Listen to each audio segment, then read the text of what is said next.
Assalamu alaikum, good evening and welcome to Legal Ease, the show that converts legal jargon into legal ease. If you've been following us on Twitter and on Facebook, and you'll know that I've been excited and extremely excited and happy to announce that we tonight will be covering SONA 2014, which is the State of the Nation Address, and we'll be unpacking for you, our beloved viewers, the important elements and highlighted parts of that speech. It is election season 2014, and as a legal educational show, and as probably what we strive to be one of the best educational shows on the network, we are hoping that tonight we will give you that information that you require to enable you to maybe make a bit more of an informed decision when looking at who to vote and how to vote. Besides for that, tonight, and I need to rush this point because I can't actually wait to introduce the guest that we have on the show tonight. So without further ado, let me turn now to our first guest. Is a gentleman by the name of Waseem Holland. He's an independent researcher who does some work independently with EISA, that's the Electoral Institute of South Africa. He also holds a political sciences degree from the Witwatersrand University and is a political analyst. We also have on the show tonight a man that requires no real introduction to the media scene, as he has made many appearances in this regard, and he is Goolam. He is the chief economist at Standard Bank Research for the bank and also for the individual entity. He's been in the field of economics for 13 years and is grossly involved in the macroeconomics and socio-political economic situation or sector, should I say, in South Africa. So, without further ado, I'd like to introduce you and say Assalamu alaikum to Mr. Waseem Holland and Mr. Goolam. Jazakallah so much for joining us. Your input tonight, I have no doubt, is going to be more than valuable, and I can tell you, just by looking at the Twitter feeds and the Facebook posts, that everybody is dying to hear, or living to hear rather, what it is you have to say. So let's just quickly chat about yourselves. Waseem, you are an up-and-coming political analyst. You're an independent researcher. Your future looks bright by the people that we've spoken to when doing our due diligence on you. And you've had a couple of publications. Just talk to us quickly about what it is you do. Assalamu alaikum. First, just want to say thank you for this opportunity. I'm really happy to be on the show. I've worked generally on politics, working on governance, and I'm affiliated with the Electoral Institute of South Africa. Generally interested in politics in our country, and as a young South African, I feel, I can put a marker down on to get South Africans generally involved in politics, especially the youth.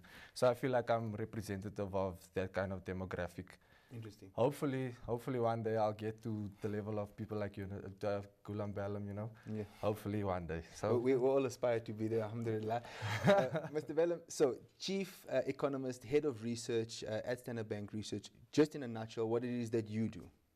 So my role is to do principally two things. In my own right, it's to analyze the global economy, the rest of Africa, and also South Africa's economy, and really to understand the balances or forces between supply and demand, what it means for financial markets like interest rates, the foreign exchange, the rand against a variety of other currencies, and also just to provide leadership to a team so that we appropriately focus for the type of economic challenges we face and the socio-economic circumstances we find ourselves in. So practically speaking, and obviously, I mean, bearing in mind that this show is geared, directed rather towards the man in the street, the man sitting at home, some of them professional, some of them not, and we have a lot of callers from housewives and from students who are saying, we want to know this, that, and next thing. So practically speaking, as an economist, what is your role and how does it affect that man in the street? How does it affect the lay person?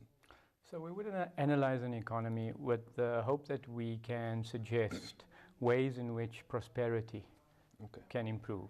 So you simply want to be able to analyze economic conditions, highlight opportunities and risks that can befall individuals, either harm that maybe presents itself or economic opportunities that can cause welfare to be lifted in an economy, and to have policy choices that pursue improvements in living standards. And I'm sure without obviously derogating from the substantiality or substantiveness and the longevity of the economies of a country. So, which obviously is important for the economic life, shelf life. Yeah, look, quite simply, we're just concerned about people who are unemployed wanting to work and find work, people who are in employ being secure in their employ and continue to see income gains. And so quite simply that they can provide shelter and food and just sustainable living for themselves. And those are the issues we try and deal with.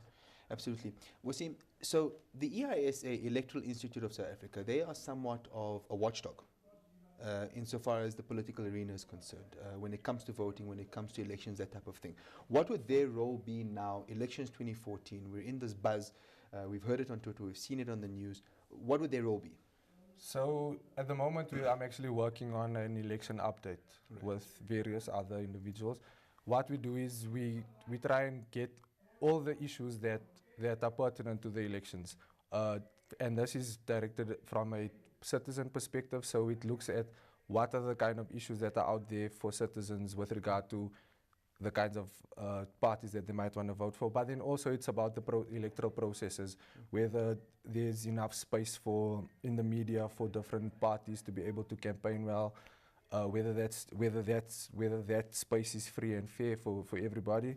Things of that nature. So on the day of the elections, we'll also be out there looking at the processes, whether the ballot is secret, things of that nature. So it's an all-round general focus on elections.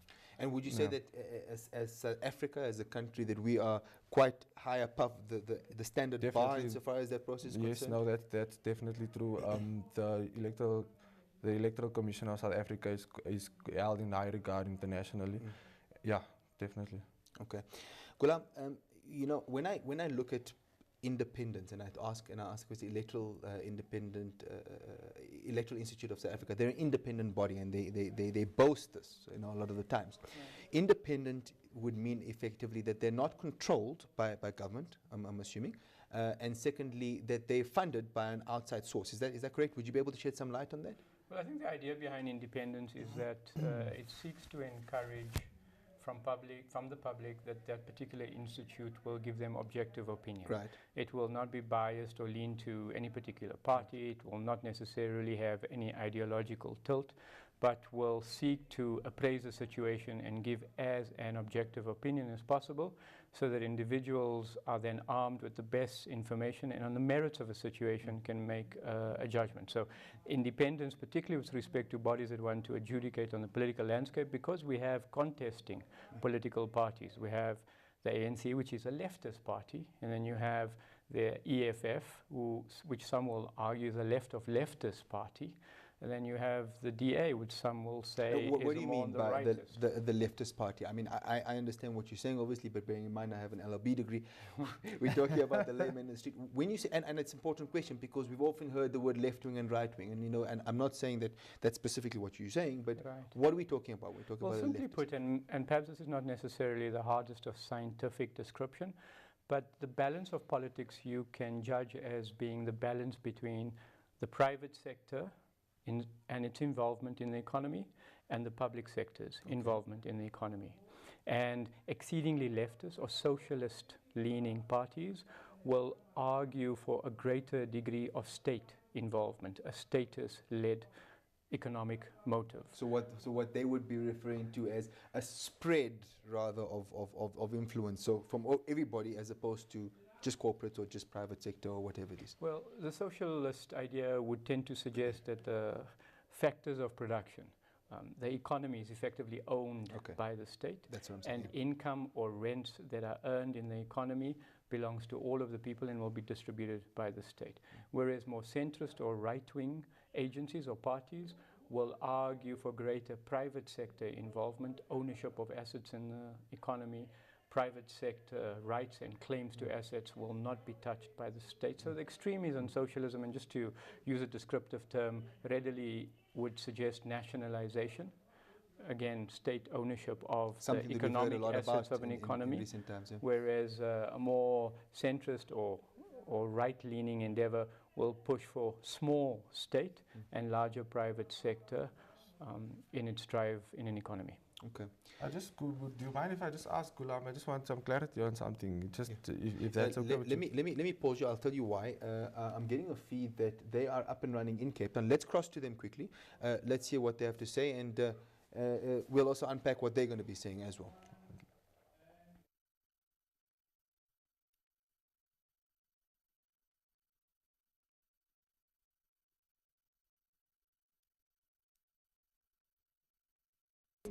members of parliament and other dignitaries have just exited the National Assembly. We are here with Abdul Wahid Patel, economic and political analyst, to tell us more. Abdul Wahid, tell us, what is your opinion on tonight's State of the Nation address?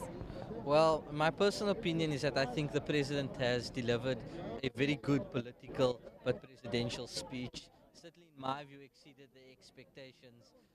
I mean, we were saying before the speech and in the build-up to the speech over the last few days as analysts that we didn't expect anything earth-shattering announcements, but what we did expect was that at least ask the question whether or not he would rise to the occasion of being presidential, taking the country into its confidence, inspiring confidence in the country that this is a government that is committed to addressing the fundamental problems and challenges and goals of the country, but also taking a very realistic, though not overcompensating account of the performance of government in terms of its achievements. And certainly today, I think that came out very strongly in a speech that was clearly saying, here's our track record of achievement as a government over 5 years, and average and on aggregate over. Okay, Assalamu alaikum. We're back again.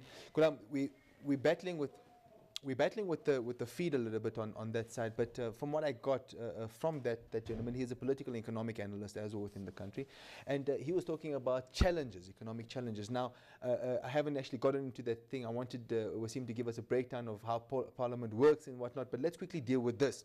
You've listened to the speech. As an economist, as a chief economist, you've heard and highlighted certain important aspects of the speech. I have a couple of things that I would like to ask.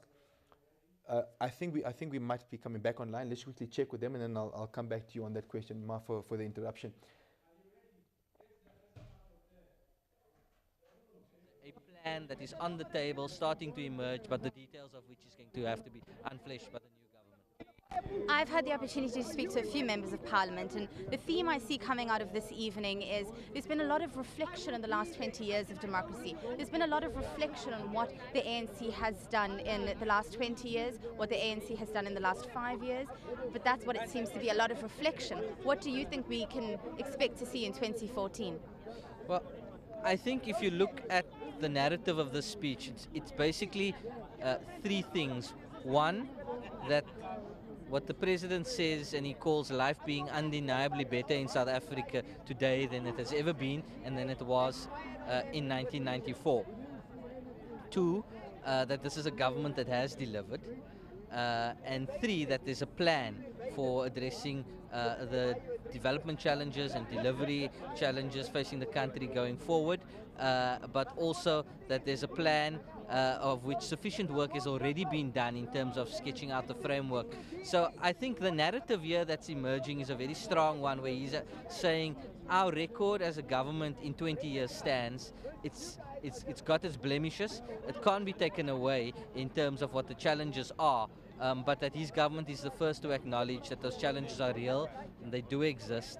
There's also a toning down of the language compared to what is used traditionally in the State of the Nation addresses, which is this narrative that was very prevalent over the last 4 years, that you can't undo 350 years of apartheid colonialism in just 5 or in just 20 years, that it has an intergenerational impact that's going to take a much longer period of time. But clearly he's toned down on the rhetoric, because what people immediately, especially opposition political parties and critical commentators, came back and said, look, that's too a convenient excuse for poor performance by this government. So he's toned back on it and basically said, he's not going to go with that line. He's going to say life is better, at significant challenges lie ahead, and this is the plan that we've got. So it's a very consistent message, I think, that's coming out.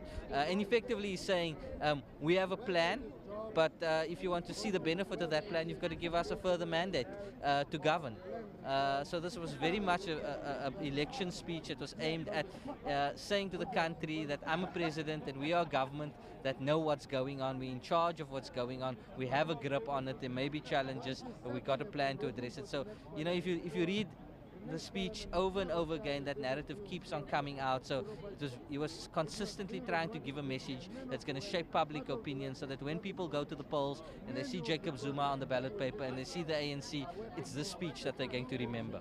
I think you've put that so succinctly. I've had the opportunity to speak to presidential spokesperson as well as the ANC spokesperson, and what I've gathered was, after the elections there'll be another State of the Nation address, so let's talk again then. Yeah. Maybe something more concrete will be said then. Well, that seems to be the theme. Well, he's setting up the stage here for the agenda for the new government, which he clearly wants to lead, and which the ANC clearly has a very good chance of being in control of. And effectively that agenda, what he's saying to us today, in not so many words, is the National Development Plan. That is going to be the plan around which the details are going to be unfleshed when the new government comes into office after the elections.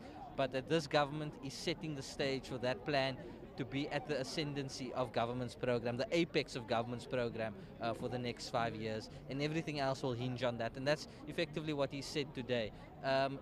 Why that's important is he's continued to align himself with his coalescence within broader society around the National Development Plan. That it's the one thing that everyone, including opposition political parties, feel is the right kind of thinking that the country needs in terms of implementing long-term solutions for sustainable development.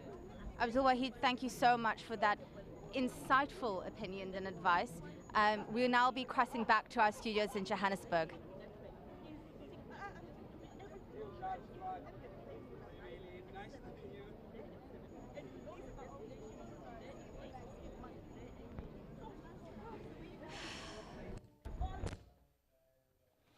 Jazakallah for that. If you haven't already realized, we are going live from Parliament House, and our show tonight is interacting with our counterparts, our journalists in Cape Town that are currently interviewing the guests of this SONA, which is the State of the Nation Address, and also getting their viewpoints. And in-house, we'll be unpacking those viewpoints as we hear them and as we watch them. So stay with us and stay tuned, because, as I mentioned, it's going to be an explosive show. Goolam, you've listened to what Abdul Wahid said. He's an economist, political analyst as well. Just quickly, what in your opinion is the relevance of SONA, the State of the Nation Address, and how does it impact on the elections and past the elections? Well, first we should recognize that, in theory at least, the president of the country is an embodiment of society's wishes, its aspirations, its ideals, its fears. And in that respect, when the president stands up and presents, as the title suggests, the State of the Nation, there is a hope that it will be an objective reading of the tensions and opportunities in society. So he will give a reading of the economic circumstances and what it means for jobs and income growth. He will look at the socio-economic challenges that society face and suggest that there is a policy program that is effectively dealing with it. He will speak to the institutions in society that keeps civilians in order. So he will suggest that we've got robust institutions, whether it's the police to keep civil order, whether it is the judiciary to appropriately decide on matters, or whether it is Parliament to ensure that the laws are appropriate for society, or even the oversight committees in Parliament to ensure that the parliamentarians and ministers also are held to account and they are not a law unto themselves. There's quite a broad manifestation of ideas, and while I've suggested that several of the themes are inward-looking, it is also a statement that reflects on how South Africa relates to the world. So whether we're happy with America's sanctions in Cuba, how do we feel about the lack of diplomacy in solving the Middle East situation, South Africa has a view on that, and sometimes even a participating role. So he speaks about all of those things. So in a sense, it's an attempt at a broad canvas of all of the issues, or at least most of them, in a broad framework that society and South Africans would be grappling with. Waseem, how important, you're listening to what Goolam is saying about our stance or South Africa's stance on those political issues globally. How important is our response or lack thereof to those situations? So lack of diplomacy in the Middle East, or our viewpoint on the sanction, the state versus Cuba. How does from a political point of view, is it very important, or is it something that we can kind of shelve and say we'll worry about just now? Well, it's obviously important from a foreign policy, from an international relations and foreign policy perspective.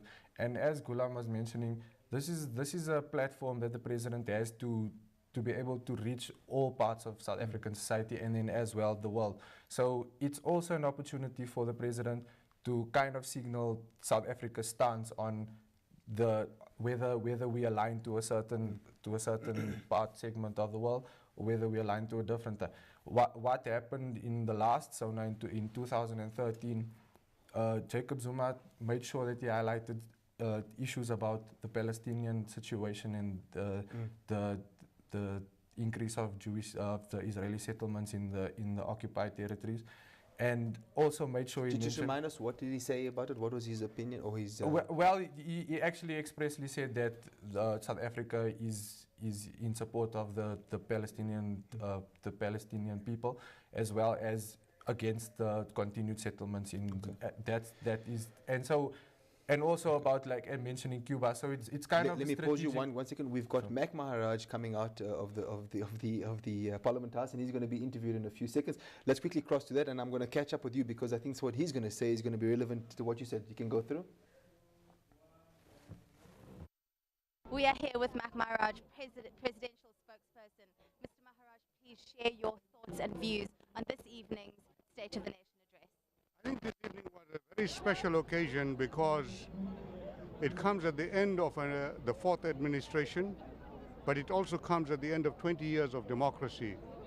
So it gave the President an opportunity to share with us the broad picture of the progress we've made. Until now, the narrative of South Africa has not been presented as the good story that it is. Secondly, he was able to give us such a picture that we can share with the reality that life is changing for the better, that we have every reason to be proud of what we've achieved, notwithstanding the problems that face us. We have done better than most countries in the first 20 years of freedom. And this should encourage us, therefore, to understand, build our self-esteem, and work harder so that we overcome the challenge of poverty, inequality, and joblessness. What positive changes can we expect for 2014? 2014, that's a program the President said will be put by the new administration. The current ministers will be completing the program that they've been working with until the elections. The new program will be presented in a State of the Nation address by the incoming President after the elections on the 7th of May. Thank you very much, Mr. Maharaj, for your time. Thank you. Mr. Maharaj. So Mac Maharaj coming out onto the red carpet, very, very colorful characters, always has been spokesperson of the leading party. We were talking just now, Waseem, about his viewpoint on Palestine. Why I say that is, bear in mind this is an Islamic channel, but having said that, a lot of the issues that the Muslims around the world face today are humanitarian issues. So they're not directly, specifically targeting Muslims, they're targeting humans across the world. Palestine being one of them, and we've talked on this show specifically, and it's on many media networks and on Twitter and social networks about what's happening in the country. His stance, the president's stance, is that something where one could sit back and say, all right, he's now looking to win or to garner that Muslim vote? Or do you believe that the ruling party really feels that strongly about that situation in Palestine? No, I feel like, as Goolam mentioned earlier, at the end of the day, the president has to try and articulate the views and the hopes and dreams of all South Africans at any point. Right. So it's important from an international relations perspective. The president is not going to go out and say that he doesn't support this. South Africa in the last, let's say, 20 years has not been aligned to specifically the United States, for instance, or has not been against China or the Palestinians. So it's obviously a balancing act for the president to try and aggregate the feelings and sentiments of all South Africans, as well as to try and make sure that ensure South Africa's strategic position in geopolitics. So it's a mix between fence sitting and playing it safe, and it's kind of a very thin line between the two. The salient features or salient elements of the speech for you as an economist, Goolam? First, we must recognize we're at the end of a term, an end of an election cycle. I'm going to pause you, Goolam. So my apologies again. I know being live, it's going to happen like this. Please forgive me. Let's quickly crack to this interview. Those will be over soon, and then we'll...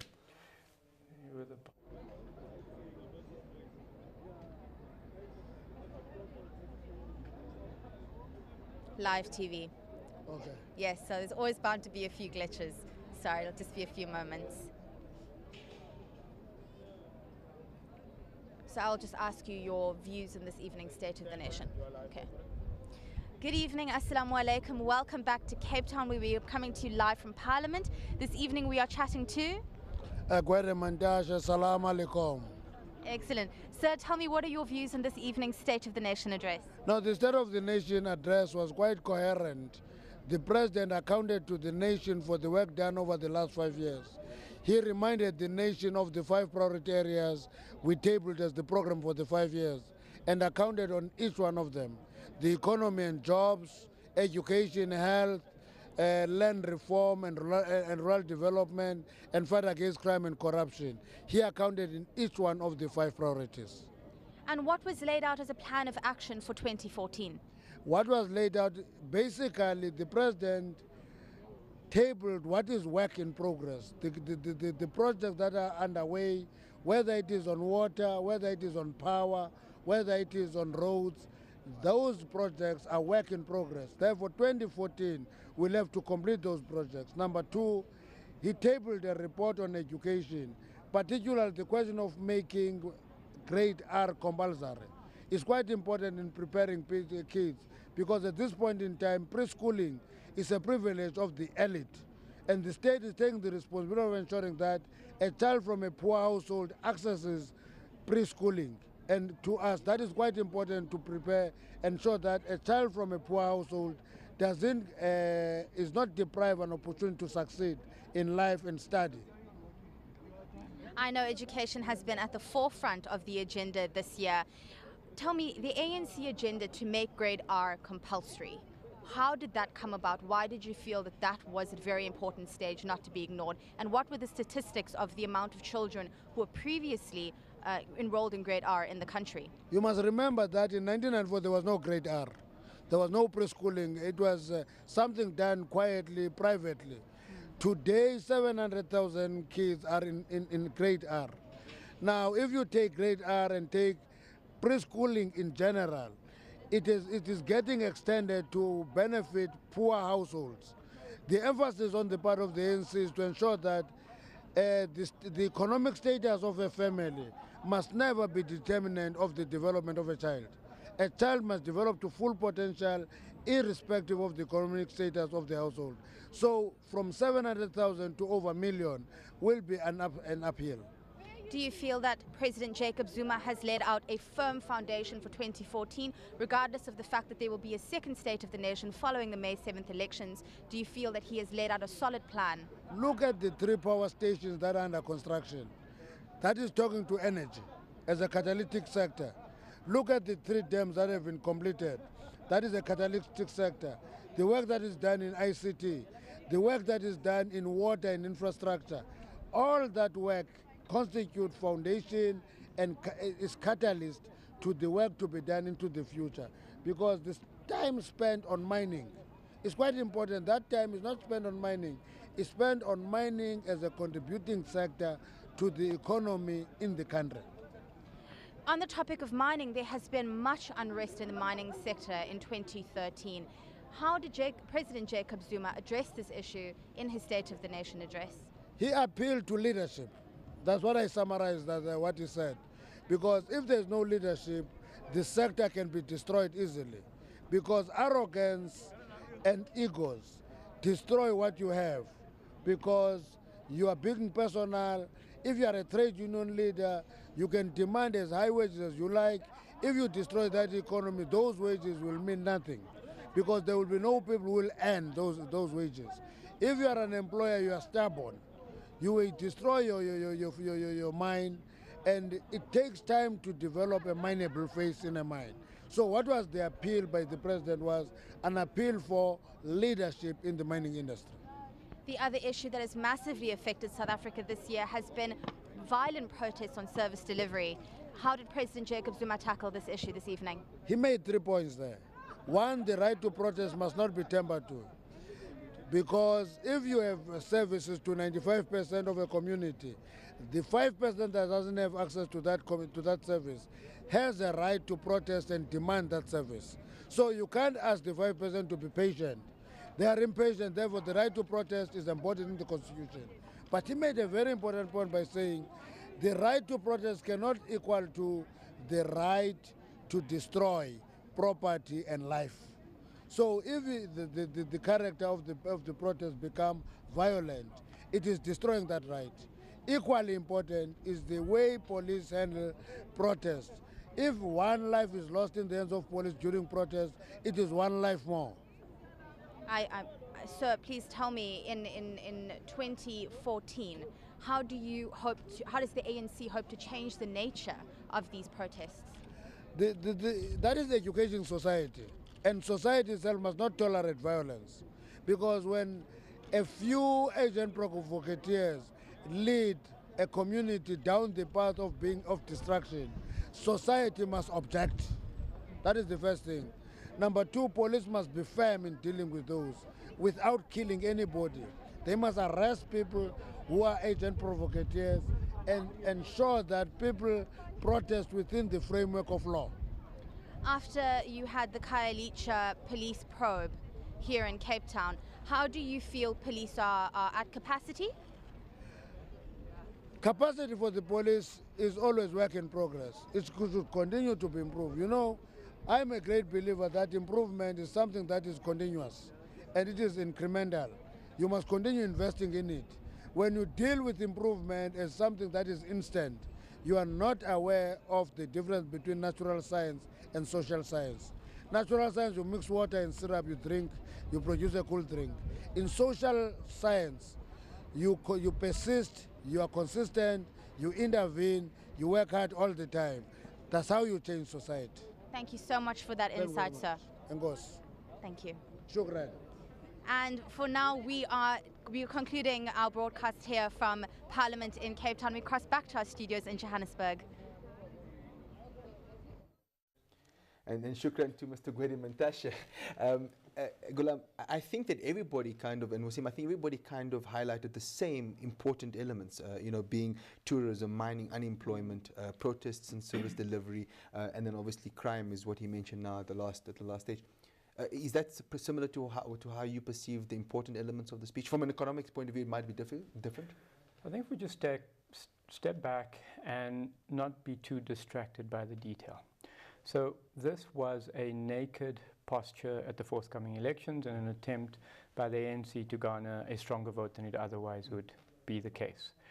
So at the outset, when the president spoke, he mentioned Nelson Mandela's name, as well as a litany of other great leaders within the ANC. And what he was attempting to do, I suspect, was highlight that the ANC is a body of long-standing nature, 100 years and some, and has had a great legacy of leadership. And so society or citizens cannot simply quickly divorce themselves from this long history of struggle.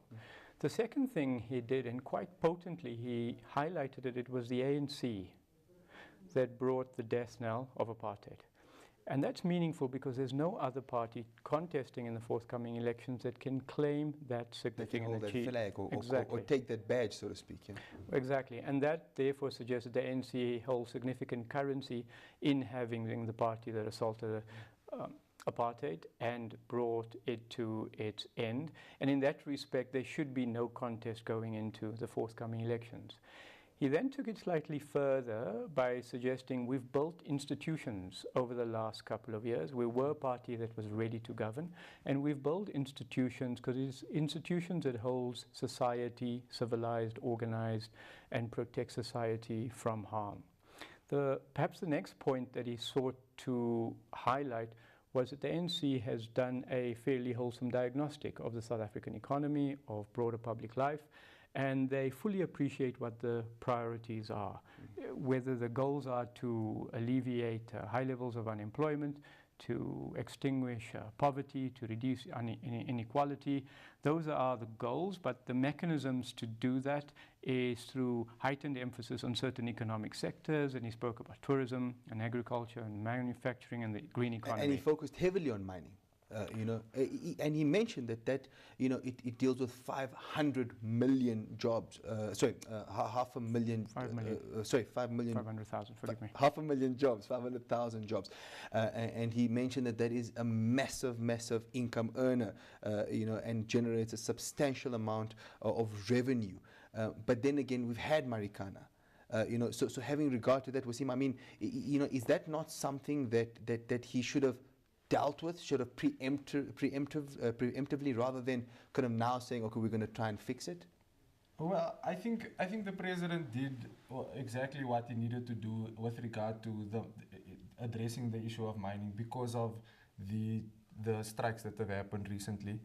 And so what the president did in the speech was he made sure to kind of understand, to make sure that the views of the trade union leaders are understood, as well as making sure that he has cognizance of the fact that business needs to do well as well. So the president was attempting to quell any kind of because of the precarious nature of the issue, the mining industry. He was trying to make sure that citizens are calm about that kind of situation. So I think that in that respect, when you look at the 2013 SONA, it was different because that was just in the aftermath of Marikana. Now he had to do it again. So, but I think he dealt well with that in the speech. Yeah, and Goolam was saying that he's anchored substantially by the fact of the 100 years and then some. But more importantly, which is a very interesting point, and I'd like to just chat to you about that, is that they are the only ones that can stand by and say, well, we are the ones who got rid of apartheid, in layman's terms. Is that a dagger in the heart or nail in the coffin, really speaking, for everybody else? Yeah, I think that is one of the advantages that the incumbent president, the incumbent party has in the South African system as we have at the moment. We don't have public debates between, let's say, for instance, delegates. You're not going to have Helen Zala there's nothing like that goes on in South Africa at the moment. There's things like that happen in the US. So the president has this opportunity to say, this is whatever he wants without answer. It's a consolidation of what we have achieved in this time. There's going to be another SONA after the elections. So maybe then you'll give more of as they were speaking about, the prospective understanding of what is going to happen. But for this platform, you're trying to make sure that everyone knows what we have achieved already. We're going to be opening the phone lines now, and that's mainly because expensive advice like Goolam's doesn't usually come for free. So we're going to allow our guests to phone in and ask the questions that they want to ask, and specifically regarding elections. The number is 011-086-7701 or 2 or 3. It appears on your screen as we speak. And after we come back from the short commercial break, we'll be listening, hopefully, to some very intelligent questions for our guests. So, assalamu alaikum until we see you just now. Jazakumullah khairan.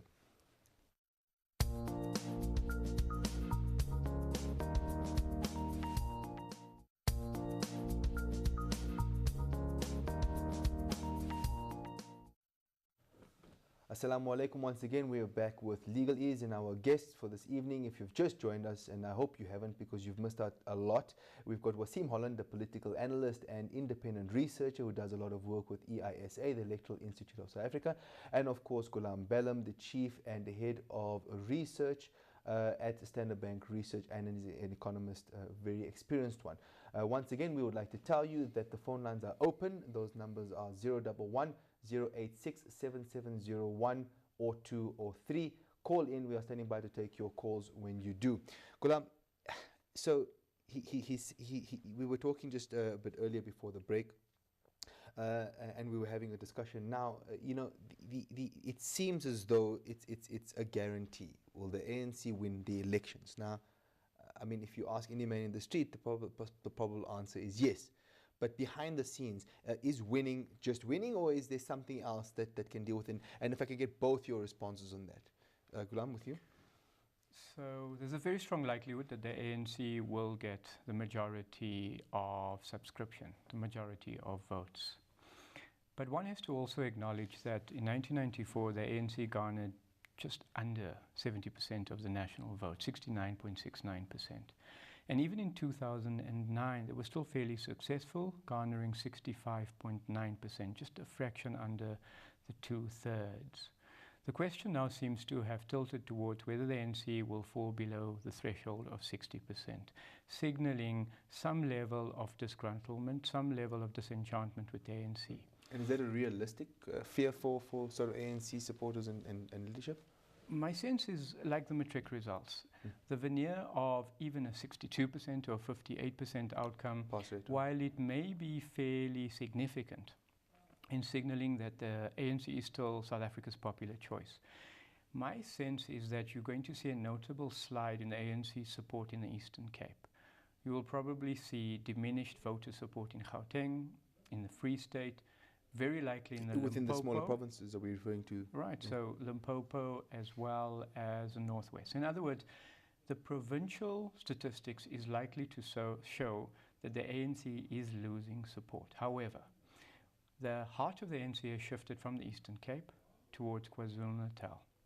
Between 2004 and 2009, the ANC garnered an increase of 1 million votes. And in fact, between 1994, the ANC was only able to muster 32% of the popular vote. Of course, it was challenging the IFP, which was fairly established back then. But by 2009, the ANC had leapt from that earlier 32% of the KwaZulu-Natal vote to 64%. So what I'm suggesting, quite simply, the overall number may show that the ANC continues to enjoy hegemonic status, dominant status. However, when carving it up and looking at it at a provincial level, the ANC is being challenged. Now, of course, what we did not get necessarily in the State of the Nation address was the failures of the ANC. In other words, over the last couple of years, many South African citizens would say, while they celebrate 20 years of achievements and gains, there has been momentum loss over the last 3 years. Incrementally, heightened levels of corruption. The quality of governance is doubtful. I think we must remember that just prior to Nelson Mandela's passing, there was an ugly spat between Thuli Madonsela and the security cluster surrounding the nature of spending in Nkandla. An incredibly... Which is still currently delayed, if I'm not mistaken. The report hasn't actually been forthcoming. Right, but I think the symbolism surrounding that the president had been, or the president and the president's agents, some can argue the security cluster, the ministers within that portfolio, were attempting to delay her challenge and the publication of her report. And as a prequel to the passing of Nelson Mandela, it served as a very potent juxtaposition of Nelson Mandela, an idol, a man of immense moral stature, and the president under siege for having seemingly spent money at his private residence that should not have been to that extent spent. And so the credibility of his office, the credibility of the fiscus has been brought into question, and it serves as stark contrast of an array of issues that South Africans are disgruntled about, and that is what may also raise further dent to the ANC in the forthcoming elections. Because, I mean, Waseem, he talks of an increase in the rand versus the dollar, at least it was. He talks of a decrease in inflation or the risk of inflation, and he talks about government spending, he talks about the increase in tourism, the increase in student enrollment in universities. But then again, he goes and spends obscene amounts on a state home. In fact, if I'm not mistaken, he is the president with the most expensive presidential home, if that's not mistaken. But from your point of view, and as a young up-and-coming political analyst, there are students out there, there are youngsters, the youth of South Africa out there running around saying, we need some guidance, we want some leadership, someone that gets us. Your message to them? Okay, well, just in terms of the way that the support for any particular political party is broken down in South Africa, and the way it looks to be currently, we have the rise of the EFF now. The election results are not yet out. We don't know. We can't exactly forecast what's going to happen. But the kind of pronouncements that EFF makes, we can get a pretty good idea, though. Yeah, look. Yeah. Okay. Having regard to what they say. But the thing is, the kind of pronouncements that the EFF makes may be articulating the kind of hopes, the kind of fears that young South Africans have, young poor South Africans generally. And now you have another party in the DA who kind of speak to the hopes and dreams of middle class South Africans, like you were mentioning about the South Africa's economic position. If you are a middle class citizen, studies have shown in South Africa compared to the rest of the world, we do earn well. But at the end of the day, what do you get out of your money after you've paid for all those things? So, for instance, as Goolam was talking about, if you're looking specifically at the provinces, Gauteng, the studies that I've done show that the DA have increased their percentage support within black townships in Gauteng in particular, and those increases were marked. Now, there is obviously a support base within the middle class Gautengers, but issues like e-tolls, those speak to the actual issues that middle class South Africans go through. The average middle class South African is not going to have real problems with service delivery. Those are the kind of issues that speak to generally someone who's poor.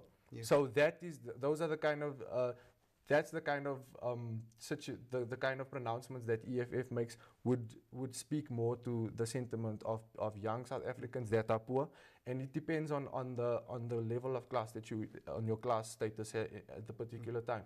So so basically the opposition in South Africa is broken down on those kind of levels. If you're poor, you might go towards the EFF.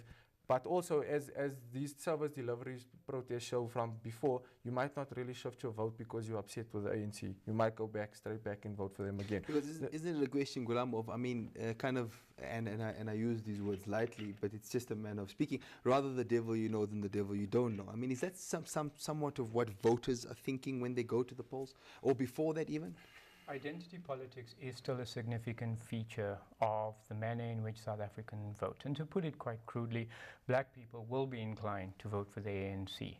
Black people are not yet ready to cross the divide and say, vote for the DA. They perceive the DA as being a white liberal party that will, for the most part, advance the interest of white people. The truth is there has been an enormous amount of transformation within the Democratic Alliance, and Waseem is spot on. The DA has been, for the last few elections, been in the ascendancy, and they garnered just under 17% of the popular vote in 2009, and it is reasonable, very plausible to suggest that that could rise to above 20% in the forthcoming general election. But for the most part, identity politics still features fairly prominently. Rural people will lean towards the ANC because of their historical legacies. But your point about the youth, I mean, this in truth is the first elections that the born frees will participate. Yes. And we estimate that the born frees will probably account for about 10% of the electorate. It may not be the season where they really make a difference, and that may only be in 2009, but the born free, if you consider that youth unemployment has scaled 50%, they're struggling to find employment, they have less connectivity to the historical legacies of the ANC. Pre-1994 is something that they connect with less than perhaps their parents do. And so in that respect, they're going to be more questioning and probably less fixed to the ANC. Now, while some will dismiss the EFF wholeheartedly, and I have to say their public presentation, their popularity in the media does probably supersede the actual support that they have on the ground. The EFF talks about having 400,000 voters. I think what they look at is the number of subscribers to their Twitter handle. I was going to say the social media platforms. It is about 400,000, but that doesn't necessarily translate into voters, just people who are interested. But that notwithstanding, I think we shouldn't dismiss the EFF entirely. The youth, the unemployed, individuals who are of truly low or low income statements find affinity with the messaging of the EFF. They even will not necessarily doubt the credibility of the EFF, but they simply find resonance with the messaging and the deep levels of disgruntlement and disenfranchisement that they still feel. They think the EFF speaks to that. That most of the middle class will look to the EFF and suggest, while they speak a really fine narrative, a fairly objective assessment of South Africa's landscape, they lack credibility. They are individuals who are merely polished and wear a veneer of respectability, but Julius Malema is on the cusp of probably going to jail or having a substantial tax bill presented to him, or just downright sequestration, which means that he won't participate in Parliament. Be allowed to participate in Parliament, yeah. So maybe just to conclude a long-winded monologue, you started off by, I guess, presenting to the viewers that we have an election and how are we going to be responding to this. In 1994, a mere 14% of South Africa's population who were eligible to vote did not vote. In other words, there was a very high participation in the elections, 86%. By 2009, that apathy had risen, and the number or the percentage of abstinence had risen to 40%. In other words, only 60% of South Africans participated. Now, well, I'm not necessarily going to ask or tell anyone to necessarily participate and express themselves, but I think as South Africans, it's probably unfair to lament that which ails and troubles us. But at the same time, we ail and we lament over a cappuccino and a biscuit, but then we don't participate in the electoral about it. You know, cycle. I hear that argument, and you know, I'm not disagreeing with you. But my concern, and it's always been something that I personally, and I think I represent a substantial amount of people my age, you know, we kind of in between a rock and a hard place. We're saying, look, so we have principles, morals, and ethics and ideals. And then there is a platform of people who saying that they can or will fulfill those, but we haven't seen anything of that since 1994. So the question then becomes is, should we not maybe give someone else a chance, or should we give this person who says they can or will do something a chance? Then now let's look at specifically Muslim youth. And I say youth, I mean, I'm almost 30, I'm 34, so I'm not that young anymore, but so people within my demographic, look at us. And the question then is that, is there a political party that is taking the Muslim issue, the Muslim principle and ideal to heart and saying, well, we will promote this? So you know, isn't it quite difficult that group of non-voters, so to speak? You know, it's not necessarily a situation where they don't want to participate, but it's whether or not their participation will be effective. Okay, well, I just to understand your point you're trying to make, are you speaking about the Muslim voter in general? Are you speaking about the young well, Muslim actually voter? both, and you can take the question. Okay, from so, both but look, the thing is, we don't live in a Muslim country. So the viewers need to understand that we don't live in a Muslim country. So therefore, there's not one. While it would be better for us to be able to vote as one Muslim ummah, the Muslims in different parts of the country don't share the exact same struggles and difficulties on a day-to-day basis. So a Muslim in Kailicha might not have the same sentiments as a Muslim that stays down the road here in Sandton. So it's about whether that party speaks to the kind of issues that you have as a person on your day-to-day struggles, and whether or not they are able to kind of make you feel good about voting, you know. From a holistic perspective. So it's difficult to be able to say this is the kind of way Muslims should vote, even though it might be we might want that, you know, in the future. So Goolam, so then on your point then, going to the polls, how do you think people should approach the elections? So this is probably the toughest question of the evening, because one's vote is an incredibly personal. So I'm listening. I'm getting complex. a feed here. We got a call online, but and he might actually be asking the same question. So let's hear, and then we can answer that. My apologies. Assalamu alaikum. Good evening, caller. You may go ahead. Wa alaikum assalam wa rahmatullahi wa barakatuh. Am I live on air? Yes, you can go ahead, brother. We can hear you. This is Kash. I'm calling from the West Cape. I think what I need to emphasize, especially to the audience that is listening to the show, that the South African Muslim population is about just under 2% of the total South African population, which makes us largely almost insignificant in the greater scheme of things, firstly. I think secondly, as a community, we are certainly well represented in all spheres of government, in both of the major political parties. I think thirdly, as a community and as a religion, as a deen, we are probably more freely practicing our deen than even in most Middle Eastern countries. In fact, South Africa as a minority group, Muslims as a minority group within the South African context, have become a model globally. So I think with that as a background, it is important that the Muslim community starts to participate in the politics of our country. Again, not pushing any political party, because if we don't, we will become less and less significant in the eyes of the state and in the eyes of the ruling party, whoever it may be. So I think, therefore, then, especially for a 30-odd-year-old or somebody that we term born-frees, and I don't think we have something such as born-frees, because a 20-year-old still suffers from the legacy of apartheid through his parents.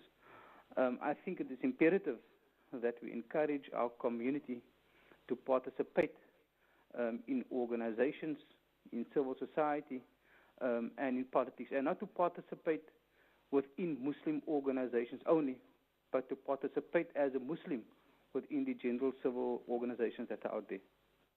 Jazakallah, brother, for that input. I mean, Goolam, it's pretty much what we were discussing about, so the participation that he's suggesting that Muslim South Africans have, I mean, how do we approach the situation from a Muslim and from a non-Muslim perspective? Citizens approaching the polls, how should they look at it? And you were going to answer that question now earlier. Firstly, the caller's contribution was quite wholesome, and I subscribe to many of the themes that he injected. So, Islam or outside of Islam, there are many universal values that we will find common across religions and humankind will subscribe to. So an improvement in human conditions, prosperity for most people. We want to alleviate poverty and hardship where we see it across color. We'd like to recognize, and I would suggest the single most important risk that South Africa faces is exclusion of the poor. So as middle class or high income class individuals, and I would argue that the Muslim community in South Africa has a wealth share in excess of its population share.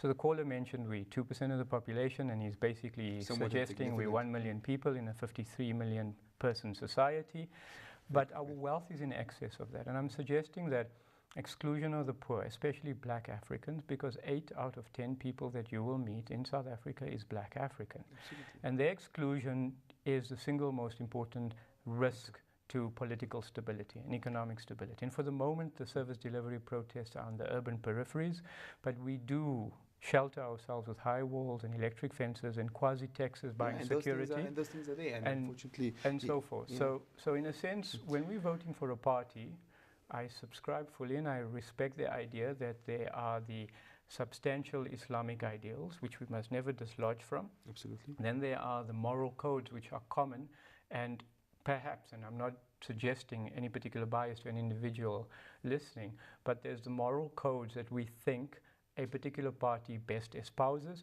as well as the integrity and the commitment to deliver on that. To conclude, the President spoke plentifully of what he intends to do. The question is, if that statement, which most people will agree is a very attractive statement, a State of the Nation address and great intentions, has the government been organized and is infiltrated by people who are sufficiently talented, capable, incentivized and controlled to be able to deliver on the basic premise that government is there for? We've got a caller and we're running out of time. Let's quickly take this call, Goolam and Waseem, and then we'll come back to our conclusion of the show. Assalamu alaikum. Good evening, caller. You can go ahead. Hello? Yes, good evening. Hi, good day. I'd just like to ask a question specifically around the formation of the Patriotic Alliance. I'd just like to know what your guests' views are regarding that, specifically as you haven't mentioned much of them, as well as, with Kenny Kuneni, Gaten McKenzie being such controversial characters. I'd just like to know how that's having an impact on the younger vote specifically. Well, I can tell you very quickly from a non-political point of view, if you're asking me to cast my vote, I'm certainly not going to cast my vote for convicted felons. But again, there is a political and there's economical answer for that. And I think let's quickly deal with that very quickly, Waseem. I'm not sure I understood the question. So basically, the Patriotical Alliance is a new group that's formed. Gayton McKenzie, ex-bank robber, and Kenny Konene, ex-fraud, convicted of fraudster. Now they've started a political party. They're saying that they're going to assist the youth and they're going to further their voices. Anybody can start a political party in South Africa. If you have enough people that can follow you, you can start a party. That's our constitution affords that. So I don't see the significance of discussing that. I don't think they're going to play any role in the election. So I don't really feel it's important. It's significant. I'm not too sure. Goolam, we've got 20 seconds. Can you give me a summary, a conclusion, just basically of what we discussed, and you know, a message to our viewers going forward into 2014 elections? In June of this year, it will be 50 years since Nelson Mandela and 7 significant others were sentenced to life imprisonment. So an enormous amount of time has passed. An enormous amount of change has been brought onto South Africa. And as South Africans, we must celebrate the achievements that we have been able to harness over the last 2 decades. But growth and change and progress is an incremental concept. And we're going to have to ask ourselves whether over the last few years, the quality of leadership in office has been of the moral code of the Nelson Mandela era in leadership, and whether the momentum has improved in recent years, post-Mbeki, for instance, or whether it has lagged. And so we must make our decisions. You've heard it all on the special broadcast of Legal Ease. As I remind you, it is the show that converts this legal jargon that we hear on a daily basis into Legal Ease. Tonight we've discussed elections 2014. You've heard from my esteemed guest, Mr. Waseem Holland, political analyst and independent researcher, and of course from Mr. Goolam, the chief economist and head of research at Standard Bank Research. This is Legal Ease. You've heard it all here. I hope that you have been well educated and informed going into election season 2014, which is around the corner. Jazakumullah khairan for joining us. Jazakumullah to our guests, Mr. Holland and Mr. Goolam. Mr. Ballim, we will see you all next week. Assalamu alaikum wa rahmatullahi wa barakatuh.